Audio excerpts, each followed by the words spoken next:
As on March 2026 Middle East एक massive war में जिसमें यूएस, इजराइल और ईरान शामिल है, क्योंकि दशकों का जो एक सीक्रेट टेंशन था अब वो एक ओपन कन्फ्लिक्ट में बदल चुका है। यूएस और इजराइल ने ईरान के अगेंस्ट में बॉम्बिंग कैंपेन शुरू कर दी है, क्योंकि इनका मानना था कि Iran secretly nuclear bomb build कर रहा है। But Iran refused, just as it has for decades and decades. They rejected every opportunity to renounce their nuclear ambitions. In attacks में ईरान के supreme leader Ayatollah Ali Khomeini मारे गए हैं, क्योंकि US और इजराइल ने ईरान की हाई लेवल लीडरशिप को टारगेट किया ताकि ईरानियन गवर्नमेंट कमज़ोर पड़ सके।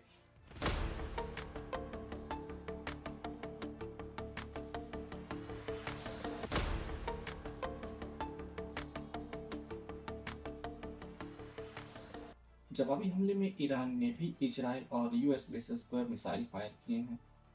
साथ ही स्ट्रैट ऑफ हार्मोज को भी क्लोज कर दिया ताकि ग्लोबल इकोनॉमी को वो हर्ट कर सके। तो हम सबसे पहले जियोग्राफिकली समझ लेते हैं कि ये लोकेशंस कहाँ पे हैं, ताकि इस बात को समझने में हमें आसानी हो। तो यदि हम इंडिया के रिस्पेक्ट में बात करें तो ये है इंडिया, ये है ईरान, ये है इजराइल, ये है स्ट्रेट ऑफ हार्मोज जो कि वर्ल्ड का most strategically important check point है। ये है इजराइल के आसपास का जो वो एरिया जहाँ पर मिलिटेंट्स ग्रुप एक्टिव हो जाते हैं, जैसे कि हिजबुल्लाह इन लेबनान में जो इजराइल के नॉर्थ बॉर्डर पर है, हमास गाजा में, पैलेस्टीन इस्लामिक जिहाद यानी PIJ इजराइल के जस्ट नेक्स्ट है, और हौथीस इन यमन जो कि रेड सी के शिपिंग लेन को कंट्रोल करता है। जो ईरान के एक इशारे पर एक्टिव हो जाते हैं इन्हें एक्सिस ऑफ रेजिस्टेंस भी कहा जाता है। हम वीडियो में आगे बात करेंगे कि ये एक्सिस ऑफ रेजिस्टेंस क्या है। अब यदि हमें यूएस, इजराइल और ईरान के बीच की इस दुश्मनी को समझना है तो हमें हिस्ट्री में थोड़ी सा पीछे चलना पड़ेगा, यानी 1953 इन तेहरान जो कि ईरान की कैपिटल है। ईरान में उस वक्त डेमोक्रेटिकली इलेक्टेड प्राइम मिनिस्टर थे मोहम्मद मोसादेह। मोहम्मद मोसादेह ने डिसाइड किया कि ईरान की ऑयल इंडस्ट्री को नेशनलाइज कर दिया जाए ताकि ईरान की ऑयल इंडस्ट्री से होने वाला जो बेनिफिट है वो ईरान के पीपल को, ना कि ब्रिटिश कंपनीज को। इसके रिस्पांस में यूएस और ब्रिटिश इंटेलिजेंस एजेंसी ने एक सीक्रेट को ऑर्गेनाइज किया ताकि मोहम्मद मोसादेह को पावर से रिमूव कर सकें और अपना कोई एक एजेंट जैसा वहाँ पे बिठा सकें। और यूएस ने मोहम्मद मोसादेह को पावर से रिमूव करके शाह मोहम्मद रेजा पहलवी को पावर दिलवा दिया।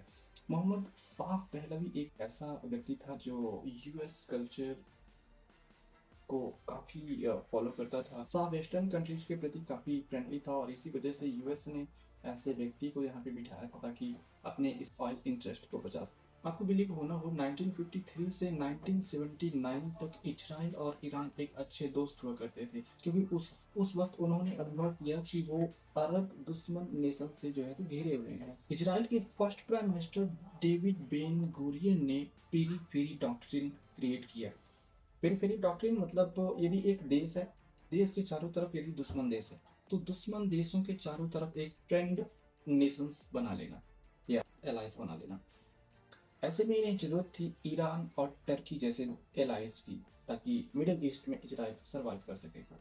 इस दौरान ईरान ने मैसिव अमाउंट में क्रूड ऑयल सोल्ड किया इजराइल को, क्योंकि उस वक्त ईरान को पैसों की जरूरत थी और इजराइल को फ्यूल की जरूरत थी ताकि न्यू नेशंस को डेवलप कर सके। बदले में इजराइल ने भी ईरान को एडवांस्ड एग्रीकल्चर टेक्नोलॉजी और मिलिट्री ट्रेनिंग भी प्रोवाइड किया। अभी तक ईरान में शाह का हिस्सा चला था, वही शाह जो यूएस और ब्रिटिश इंटेलिजेंस के द्वारा बिठाया गया था। शाह यानी मोहम्मद रेजा पहलवी। सब कुछ चेंज हुआ 1979 में कि अब तक ईरानियन पीपल शाह के करप्ट और ब्रूटल रूल से थक चुके थे। उस वक्त ईरान का एक रिलीजियस लीडर था जिसका नाम था आयतुल्लाह रुहुल्लाह खुमैनी, जो 1979 से 1889 तक हुआ, जो ईरान का फर्स्ट सुप्रीम लीडर भी था। वैसे इस वीडियो में 3 सेम प्रोनाउंसिएशन वाले नाम यूज किए गए हैं। जो फर्स्ट है आयतुल्लाह रुहुल्लाह खुमैनी जो 1979 से 1889 तक है।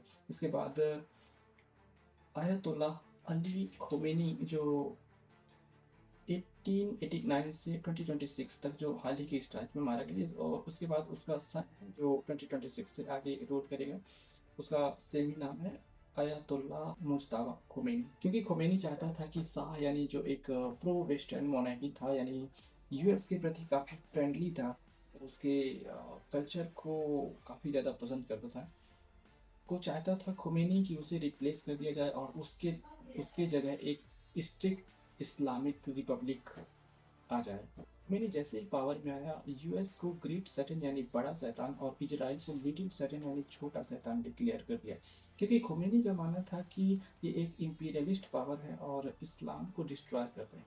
अब रातों रात ईरान इजराइल के सभी डिप्लोमेटिक टाइज को कट कर देता है और इजराइल के एम्बेसी को पैलेस्टीन एम्बेसी में टर्न कर देता है, क्योंकि जो नई गवर्नमेंट थी वो स्ट्रिक्टली बिलीव कर रही थी कि जो इजराइल है वो पैलेस्टीन लैंड को इलीगली ऑक्यूपाई कर रहा है। इसी वजह से इजराइल एम्बेसी को पैलेस्टीन एम्बेसी में कन्वर्ट किया। ईरानियन को लगा कि यूएस ने शाह को मेडिकल शेल्टर प्रोवाइड कर रहा है, तो Iranian student activist US embassy में स्टॉर्म कर दिया और 52 अमेरिकन को हॉस्टेज बना लिया 444 डेज के लिए। इससे नवंबर 1979 में यूएस और ईरान के बीच हमेशा के लिए फ्रेंडशिप डिस्ट्रॉय हो गई। अब ऐसे में यूएस अपमानित हुआ और एंग्री भी हुआ, क्योंकि एम्बेसी में अटैक करना यानी इंटरनेशनल लॉ का सीवियर वायलेशन होता है। एज अ रिजल्ट यूएस ने ईरान के साथ सभी टाइज को कट कर दिया और एक मैसिव इकोनॉमिक सैंक्शन ईरान पर प्लेस कर दिया, क्योंकि अब यूएस चाहने लगा कि ईरान को मैं डिस्ट्रॉय कर दूं एज अ पनिशमेंट। अब क्योंकि ईरान और इजराइल फिजिकल बॉर्डर नहीं शेयर करते, तो इन्होंने दशकों तक डायरेक्ट वार नहीं फाइट की, क्योंकि अदर कंट्रीज के उस पार अपनी आर्मीज को मार्चिंग के लिए सेंड करना लॉजिस्टिकली इम्पॉसिबल होता है। इसके बजाय ईरान ने एक स्ट्रेटजी अपनाई, एक्सिस ऑफ रेजिस्टेंस जिसे कहा। It's a loose coalition of groups that you've probably been hearing a lot about in the last year. Iranian-backed militias. Houthis in Yemen. Hamas in Gaza and Hezbollah in Lebanon. For a long time, the axis of resistance has enabled Iran to spread its influence in the Middle East and avoid a direct fight. क्योंकि Iran Israel को घेरना चाहता था अपने enemies के द्वारा, वो भी बिना ऑफिशियली वार डिक्लेयर किए। इसके लिए ईरान ने फंडिंग शेयरिंग और आर्मी करना शुरू कर दिया। मिलिटेंट प्रॉक्सी ग्रुप्स को जैसे हिजबुल्लाह को लेबनान में, हमास को गाजा में, पीआईजे को वेस्ट बैंक में और हाउथीज को यमन में। अब कई सालों तक इजराइल और ईरान एक शैडो वार लड़ते रहे हैं, जिसमें ये ग्रुप्स इजराइल पर अटैक करता तो इजराइल इन ग्रुप्स पर सीक्रेटली अटैक करता। गाजा का जो अटैक हुआ था ऐसा ही एक अटैक हुआ था, मैं आगे वीडियो में बताऊंगा क्या था गाजा अटैक, क्योंकि दोनों ही इजराइल और ईरान एक दूसरे को हर्ट करना चाहते थे, लेकिन बिना रीजनल वार शुरू किए।